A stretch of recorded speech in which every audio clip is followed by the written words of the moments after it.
I'm gonna be brutally honest with you right now. What I'm about to share isn't the kind of thing your father told you before bed. It's not what your teachers drilled into you in school.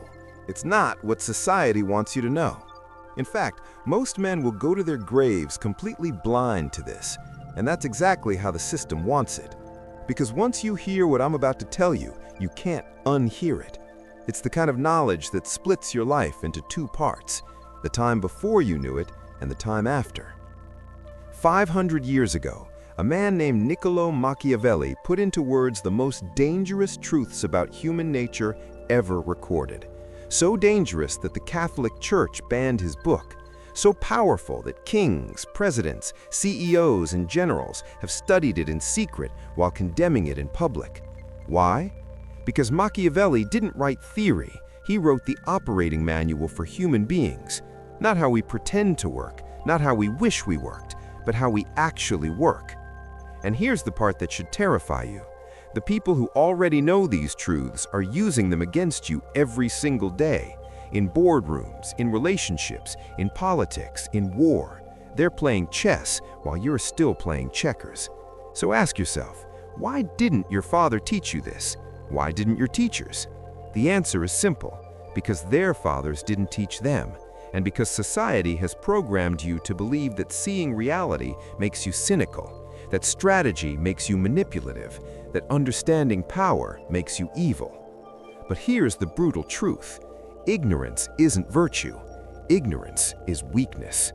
And starting right now, I'm gonna make you powerful. I'm gonna make you dangerous. And once you see these truths, you'll never see human interaction the same way again. So before we go any further, hit that like button, subscribe, and turn on notifications, because what I'm about to reveal will make you see the world differently forever, and you don't want to miss what comes next.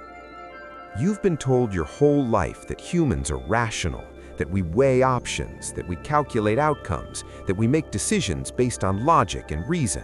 That's a lie, and it's one of the most dangerous lies you've ever been fed. Machiavelli knew the truth 500 years ago. He wrote, "Men judge generally more by the eye than by the hand, for everyone can see and few can feel." Translation?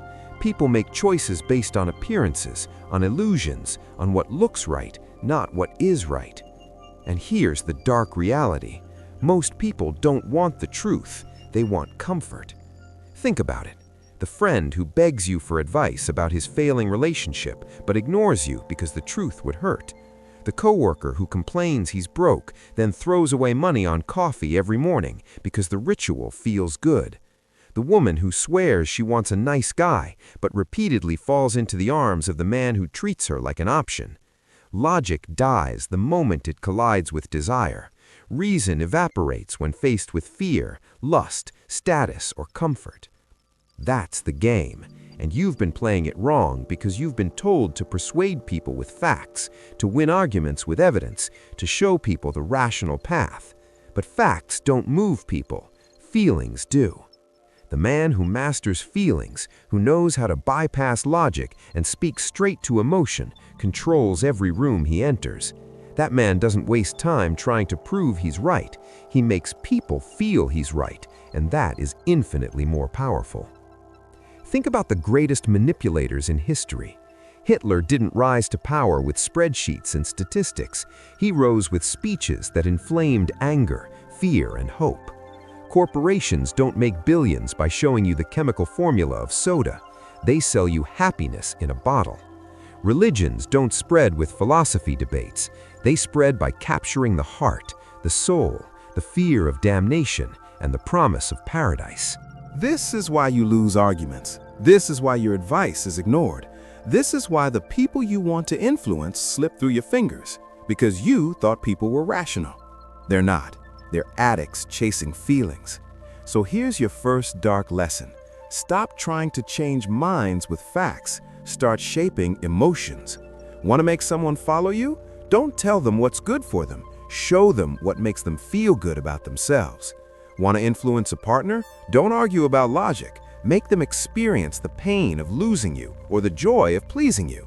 Want to dominate in business? Forget data. Craft the story that makes your audience believe you're the inevitable winner. The man who argues with facts is a school teacher. The man who manipulates feelings is a king. And once you understand this, you'll see through everyone around you. The politician's smile, the influencer's brand, the co-worker's excuses, all masks designed to protect feelings, not reveal truth. But once you see the mask, once you know that beneath every action is an emotion, a weakness, a hunger, you can pull the strings. And that's just the beginning. Because if people are irrational, then loyalty itself must be an illusion. And that takes us to Machiavelli's next warning. There are only two kinds of men in this world, predators and prey. That's it. Strip away the polite masks, the politics, the morality, and what you're left with is the oldest law of nature. The strong take, the weak are taken from. And here's the hidden cruelty. Weakness doesn't just destroy you, it corrupts everyone around you. A weak man forces others to carry him. A weak man drains the strong until either they cut him loose or collapse with him. A weak man makes the world harsher for everyone else, because when predators devour him, they don't stop, they look for the next meal. That's why weakness is more dangerous than cruelty. Cruel men at least stand on their own. Weak men become black holes, pulling others down with them. And yet, society tells you to be harmless, to soften yourself, to embrace your weakness. They call it sensitivity. They call it being a better man. But here's the truth. The man who cannot defend himself, his family, or his reputation is not a good man. He's a liability. Strength is not optional. It is the price of survival. And once you accept this, the world looks different. Every interaction becomes a test. Who is predator? Who is prey? Who is strong enough to set the rules? And who is weak enough to follow them blindly? This is why women chase men who radiate strength, because instinctively they know weakness cannot protect them. This is why leaders rise to power, because people would rather obey the strong than be torn apart in the chaos of the weak.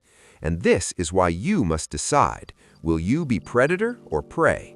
Your father, your teachers, maybe even your mother, they all told you the same thing. Be nice, be agreeable, don't make waves, don't upset anyone, and people will like you. They lied. Machiavelli saw it centuries ago. He wrote, "Men are so simple and so much inclined to obey immediate needs that a deceiver will never lack victims for his deceptions." This is why you lose arguments. This is why your advice is ignored. This is why the people you want to influence slip through your fingers, because you thought people were rational. They're not. They're addicts chasing feelings. So, here's your first dark lesson. Stop trying to change minds with facts. Start shaping emotions. Want to make someone follow you? Don't tell them what's good for them. Show them what makes them feel good about themselves. Want to influence a partner? Don't argue about logic. Make them experience the pain of losing you or the joy of pleasing you. Want to dominate in business? Forget data. Craft the story that makes your audience believe you're the inevitable winner. The man who argues with facts is a school teacher. The man who manipulates feelings is a king. And once you understand this, you'll see through everyone around you. The politician's smile, the influencer's brand, the co-worker's excuses, all masks designed to protect feelings, not reveal truth. But once you see the mask, once you know that beneath every action is an emotion, a weakness, a hunger, you can pull the strings. And that's just the beginning. Because if people are irrational, then loyalty itself must be an illusion. And that takes us to Machiavelli's next warning. There are only two kinds of men in this world, predators and prey. That's it. Strip away the polite masks, the politics, the morality, and what you're left with is the oldest law of nature. The strong take, the weak are taken from. And here's the hidden cruelty. Weakness doesn't just destroy you, it corrupts everyone around you. A weak man forces others to carry him. A weak man drains the strong until they either cut him loose or collapse with him. A weak man makes the world harsher for everyone else, because when predators devour him, they don't stop. They look for the next meal. That's why weakness is more dangerous than cruelty. Cruel men at least stand on their own. Weak men become black holes, pulling others down with them. And yet society tells you to be harmless, to soften yourself, to embrace your weakness. They call it sensitivity. They call it being a better man. But here's the truth. The man who cannot defend himself, his family, or his reputation is not a good man. He's a liability. Strength is not optional. It is the price of survival. And once you accept this, the world looks different. Every interaction becomes a test. Who is predator? Who is prey? Who is strong enough to set the rules? And who is weak enough to follow them blindly? This is why women chase men who radiate strength, because instinctively they know weakness cannot protect them. This is why leaders rise to power, because people would rather obey the strong than be torn apart in the chaos of the weak. And this is why you must decide, will you be predator or prey? Your father, your teachers, maybe even your mother, they all told you the same thing. Be nice, be agreeable, don't make waves, don't upset anyone, and people will like you. They lied. Machiavelli saw it centuries ago. He wrote, "Men are so simple and so much inclined to obey immediate needs that a deceiver will never lack victims for his deceptions." This is why you lose arguments. This is why your advice is ignored. This is why the people you want to influence slip through your fingers. Because you thought people were rational. They're not. They're addicts chasing feelings. So here's your first dark lesson. Stop trying to change minds with facts. Start shaping emotions. Want to make someone follow you? Don't tell them what's good for them. Show them what makes them feel good about themselves. Want to influence a partner? Don't argue about logic. Make them experience the pain of losing you or the joy of pleasing you. Want to dominate in business? Forget data. Craft the story that makes your audience believe you're the inevitable winner. The man who argues with facts is a school teacher. The man who manipulates feelings is a king. And once you understand this, you'll see through everyone around you. The politician's smile, the influencer's brand, the co-worker's excuses, all masks designed to protect feelings, not reveal truth. But once you see the mask, once you know that beneath every action is an emotion, a weakness, a hunger, you can pull the strings. And that's just the beginning. Because if people are irrational, then loyalty itself must be an illusion. And that takes us to Machiavelli's next warning. There are only two kinds of men in this world, predators and prey. That's it. Strip away the polite masks, the politics, the morality, and what you're left with is the oldest law of nature. The strong take, the weak are taken from. And here's the hidden cruelty. Weakness doesn't just destroy you, it attracts predators like blood in the water. Think about it. Why do bullies single out the quiet kid, not the fighter? Why do corporations cut the weakest employees first? Why do women abandon the man who bends and cling to the man who stands firm? Because predators always choose the easy meal. Machiavelli knew this. He wrote, "It is better to be feared than loved if you cannot be both." Not because fear is noble, but because fear keeps the wolves away. Love without strength invites betrayal, but fear without love commands survival. Now here's the sinister twist most men never realize. Weakness doesn't just destroy you, it corrupts everyone around you. A weak man forces others to carry him.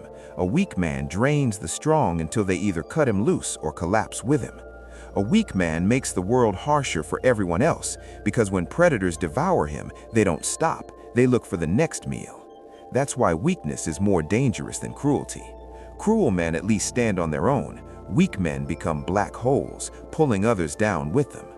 And yet society tells you to be harmless, to soften yourself, to embrace your weakness. They call it sensitivity. They call it being a better man. But here's the truth. The man who cannot defend himself, his family, or his reputation is not a good man. He's a liability. Strength is not optional. It is the price of survival. And once you accept this, the world looks different. Every interaction becomes a test. Who is predator? Who is prey? Who is strong enough to set the rules? And who is weak enough to follow them blindly? This is why women chase men who radiate strength, because instinctively they know weakness cannot protect them. This is why leaders rise to power, because people would rather obey the strong than be torn apart in the chaos of the weak. And this is why you must decide, will you be predator or prey? Your father, your teachers, maybe even your mother, they all told you the same thing. Be nice, be agreeable, don't make waves, don't upset anyone, and people will like you. They lied. Machiavelli saw it centuries ago. He wrote, "Men are so simple and so much inclined to obey immediate needs that a deceiver will never lack victims for his deceptions." And today, nothing's changed. The workplace, the marketplace, even your own home. Loyalty exists, but only as long as it serves someone's interests. So how do you use this knowledge? Simple. Be generous with your loyalty, but be ruthless about withdrawing it. Test people. Watch how they behave when there is nothing in it for them. Notice who shows up in your storms, not just your sunshine. And never, ever keep giving to those who bleed you dry. A man who demands loyalty but never gives it back is a tyrant. But a man who keeps giving loyalty to those who don't return it is a slave. And slaves get broken. So here's the second dark lesson. Never waste loyalty on those who can't or won't return it. Because loyalty without reciprocity isn't love, it isn't honor, it isn't noble, it's weakness. And weakness gets eaten alive. But this raises a terrifying question. If loyalty is fragile, if love is conditional, then what truly protects a man? What shields him from betrayal, from exploitation, from being discarded the moment he's no longer useful? Machiavelli's answer was chilling. Not love, not loyalty, reputation. A man without reputation is already dead. He just doesn't know it yet. Machiavelli wrote, "Everyone sees what you appear to be. Few experience what you really are." Translation, it doesn't matter who you are. It matters who they think you are. And that's where most men fail. They think authenticity means showing everything about themselves. They overshare. They expose their fears, their weaknesses, their doubts. They cry about being misunderstood. And then they wonder why no one respects them. But here's the truth. The world doesn't reward the real you. The world rewards the strategic you. Your reputation is the armor that shields you from betrayal, the sword that cuts through lies, the shadow that precedes you into every room. With a strong reputation, enemies hesitate. With a weak reputation, even your friends doubt you. Think about history. Alexander the Great conquered half the known world not just because of strategy, but because of myth. He spread stories that he was invincible, a demigod. His enemies believed it before the battle even began. Or look at modern times. Steve Jobs didn't just build Apple, he built an aura. People called it a reality distortion field. Investors, employees, even rivals bent to his will because his reputation made them believe he was untouchable. Now compare that to the men you know who constantly complain, constantly explain themselves, constantly try to convince others to see their true heart. They're not respected, they're pitied. Here's the dark lesson. Perception is reality, and if you don't control perception, someone else will control it for you. Want to be seen as competent? Never whine about problems, present solutions. Want to be seen as valuable? Don't always be available. Scarcity creates worth. Want to be seen as powerful? Never explain your decisions to people who can't affect your life. This is strategic authenticity. Not being fake, but revealing only the parts of yourself that serve your goals. Reputation is like fire. Left unattended, it dies. Spread too wildly, it burns you alive. But controlled, it gives light, warmth, and fear. And here's the cruelest part. Once your reputation is tainted, it takes a lifetime to restore, if it ever comes back at all. A single crack can destroy years of work. So you must guard it more fiercely than your money, more fiercely than your relationships, because your reputation is your passport into power, and without it, you're already exiled. But reputation alone isn't enough, because there will always be those who try to destroy it, those who envy it, those who want your place. And that brings us to Machiavelli's next warning. There is no avoiding war. It can only be postponed to the advantage of others. Most men believe peace is normal and war is an exception. Machiavelli knew the opposite. He wrote, "There is no avoiding war. It can only be postponed to the advantage of others." Understand this. Conflict is not something that might happen. Conflict is something that is always happening, in silence, in whispers, in shadows. The only question is whether you're ready for it or whether you'll be devoured when it arrives. Think of your life like a battlefield. In your career, someone is always watching your position, waiting for you to stumble so they can replace you. In your relationships, there's always another man willing to take your place if you grow weak. In your social circle, there's always someone testing your boundaries, seeing how far they can push before you break. And here's the brutal reality. If you're not prepared for war, you've already lost.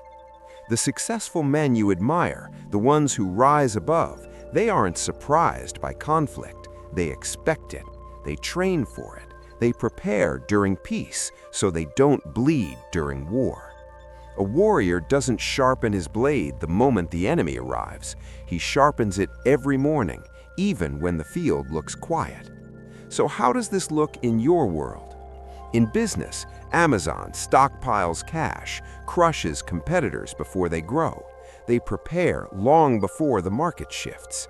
In politics, nations build arsenals, make alliances, and infiltrate rivals during so-called peace. In your personal life, the man who stays in shape even when he isn't threatened, the man who builds his savings when money flows, the man who cultivates allies when he doesn't need them, that man survives when storms come. Machiavelli gave us the animal parable. The lion cannot protect himself from traps, and the fox cannot defend himself from wolves. One must therefore be a fox to recognize traps, and the lion to frighten wolves. Do you see it? You must be both. Cunning enough to see danger before it arrives, strong enough to crush it when it does. Most men choose one. They're clever but weak, the fox who eventually gets torn apart. Or they are strong but blind, the lion who falls into traps he never saw coming. But the man who becomes both, that man is untouchable. Here's the dark law. Don't start wars, but be prepared to finish every single one. Because here's a secret that weak men never grasp. The man who is visibly prepared for war rarely has to fight at all. Why? Because predators sense strength, and they always choose the weaker target.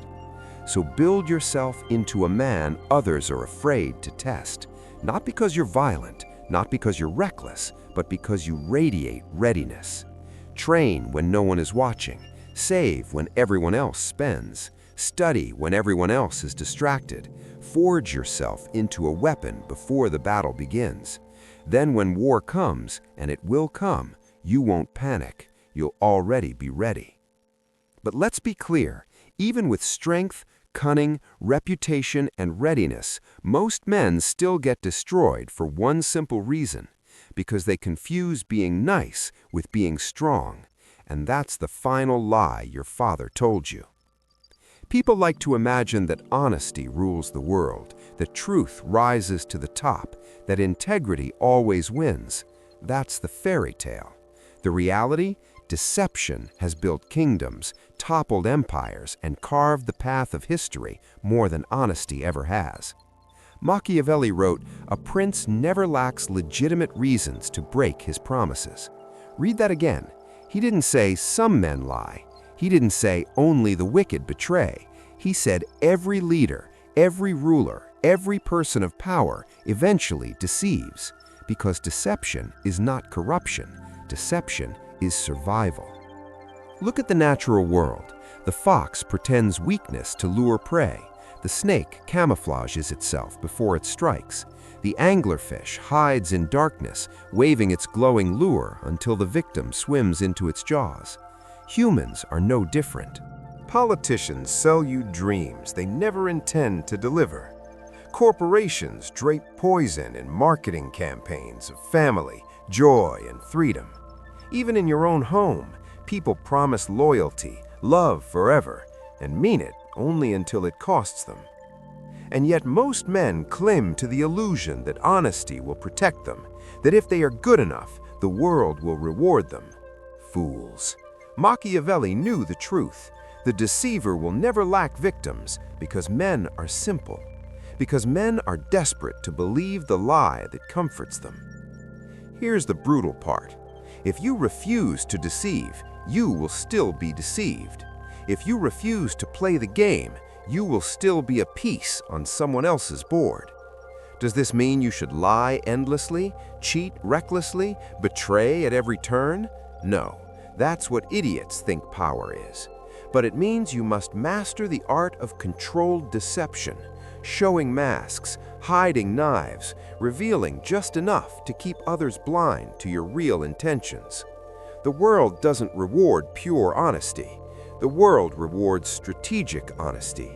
Tell the truth when it strengthens you, lie when it protects you, break promises when keeping them would destroy you, and above all, never forget that everyone else is already doing the same. Here's the law no one dares admit. The honest man isn't noble, he's prey. You've been told your whole life that morality is absolute, that there's good and there's evil, that the righteous are rewarded and the wicked are punished. But Machiavelli saw through that illusion. He understood what most men never will.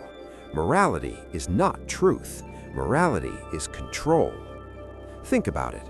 Who decides what's good? Not you, not the masses, the powerful.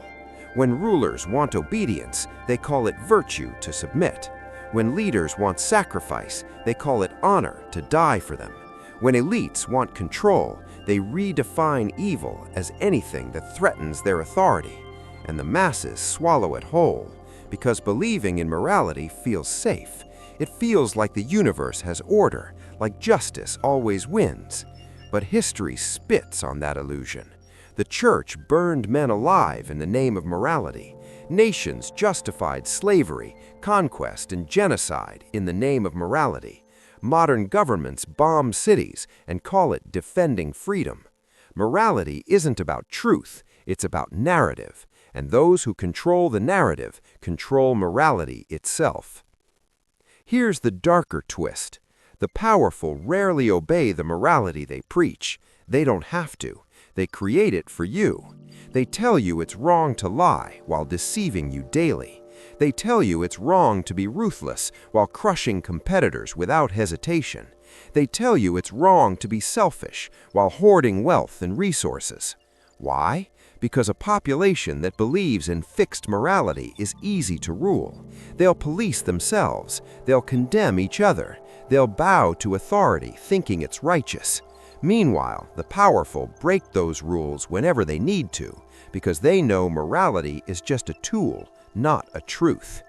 Machiavelli wrote, "A prince must learn how not to be good, and to use this knowledge or not use it according to necessity."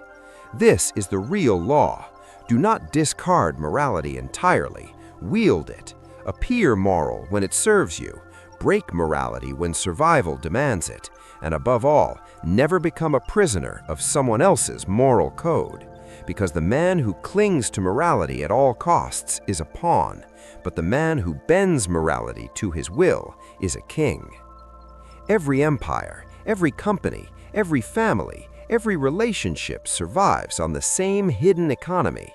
Not money, not love, not honor, but fear and reward. Machiavelli understood this law with brutal clarity. He knew men are not moved by abstract ideals, but by immediate sensations, the fear of pain and the hunger for pleasure. Strip away the decorations of morality, religion, politics, and you'll find the same machinery underneath. Kings keep their crowns not by divine right, but because the people fear their wrath more than they hate their rule. Corporations keep employees in line with the dangling carrot of a promotion and the whip of unemployment. Parents raise children not through wisdom alone, but through rewards and punishments woven into daily life. This is the true law of power. He who controls the balance of fear and reward controls the man. Look around you. The politician who promises safety from enemies while offering tax breaks. The preacher who promises paradise while warning of hellfire. The lover who withholds affection as punishment, then floods it as reward. These aren't accidents. They are ancient, deliberate tactics. Most men fail because they only offer one side. They try to lead with love, giving rewards endlessly until their gifts lose value. Or they try to lead with fear, ruling with cruelty until rebellion brews. Machiavelli knew the secret. The art is in the balance. Too much reward breeds entitlement. Too much fear breeds revolt. But a man who can alternate between both, who can withhold affection to create hunger, then deliver it at the peak of desire, that man creates loyalty stronger than chains. Think of the abusive relationship where the victim stays. Why? Because after the cruelty comes kindness, after the storm comes calm. The cycle itself becomes addictive. Think of the tyrant who survives decades in power. Why? Because he punishes enough to inspire fear, but rewards just enough to prevent despair. And now turn the mirror to yourself. How do you influence others? Through endless giving, hoping they'll love you? Or through cold control, forcing them to obey? Both are weak. The true Machiavellian mixes the two like poison and honey, crafting dependence so deep that escape feels impossible. This is how you must think. What does this person fear losing most? What does this person crave most desperately? And how can I position myself as the one who controls both? Once you answer that, you own them. People speak of trust as if it were stone, unshakable, permanent, sacred. But Machiavelli knew better. Trust is not stone. Trust is glass. It shines, it's beautiful, it reflects light, but the moment it cracks, it shatters, and it will never be whole again. Here's the first dark law. Trust is temporary. It exists only as long as it benefits both sides. Think about your own life. How quickly did a friend's trust in you vanish the moment you failed to serve their needs? How quickly did your trust in a leader collapse after a single betrayal? How many relationships have died over one broken promise, no matter how many good deeds came before it? This is not the exception. This is the rule. The man who builds his life on trust is building on glass, and eventually it will break beneath his feet. But here's where the strong separate from the weak. The weak beg for trust. They make oaths, they plead, they demand belief in their true intentions. And when that trust shatters, they collapse with it. The strong never beg for trust. They engineer it. They manufacture it through repetition, image, and controlled exposure. They use it as a tool, never as a foundation. Think of the con artist. He survives not because he is truly trustworthy, but because he knows how to look trustworthy. Think of the politician. He doesn't need genuine trust. He needs just enough to get the votes. Think of the seducer. He doesn't require unconditional trust. He needs just enough to lower defenses. That's the second dark law. Trust doesn't need to be real. It only needs to be convincing. And the third law is even darker. The man who trusts too much is easier to control than the man who trusts nothing at all. Because the man who trusts blindly will hand you the keys to his own destruction. He will forgive betrayal after betrayal, convinced you'll change. He will believe excuses no matter how hollow. He will cling to the illusion of trust long after it has died, because the alternative terrifies him. This is why weak men are devoured. They think trust is proof of love, proof of honor, proof of morality. But in truth, trust is just leverage. And those who understand this hold the leash around every blind believer's neck. So burn this into your mind. Never depend on trust. Use it, shape it, exploit it, but never rest your survival on it. Because trust is not stone, it is glass, and it was made to break. You've now seen what most men will never see, that people are not rational, they are emotional. that loyalty without reciprocity is weakness, that reputation is armor sharper than steel, that war is not coming, it is always here, that niceness is weakness disguised as virtue, that fear outlasts love, that deception is survival, that masks are necessary, that morality is a cage, that betrayal is inevitable, that fear and reward are the true currencies of control, and that trust, the thing most men cling to, is nothing but glass waiting to shatter. You were told not to know this. You were trained to close your eyes, obey, play nice, be harmless. But now the blindfold is off. Now you see the world not as it pretends to be, but as it truly is. And here's the most dangerous part. You can't go back. You can't unknow this. From this moment on, you'll see every smile as a mask, every promise as bait, every act of virtue as a strategy. You've stepped into the darkness, and once you've seen it, the light will never blind you again. So the question is no longer, will you learn these truths? You already have. The question is, will you use them? Because knowledge like this is a weapon. In the hands of the weak, it festers into paranoia and fear, but in the hands of the strong, it becomes power, the kind of power that bends the world. If you're strong enough to carry it, then walk forward with it. If you're too weak, then bury it and pretend you never heard me speak. But for those who are ready to take the next step into this abyss, this is only the beginning. Machiavelli left us more than warnings. He left us blueprints for influence, for dominance, for survival. And I'll show you every single one. So if you want more, if you want to go deeper into the strategies that rulers, seducers, generals, and kings have used for centuries, then listen carefully.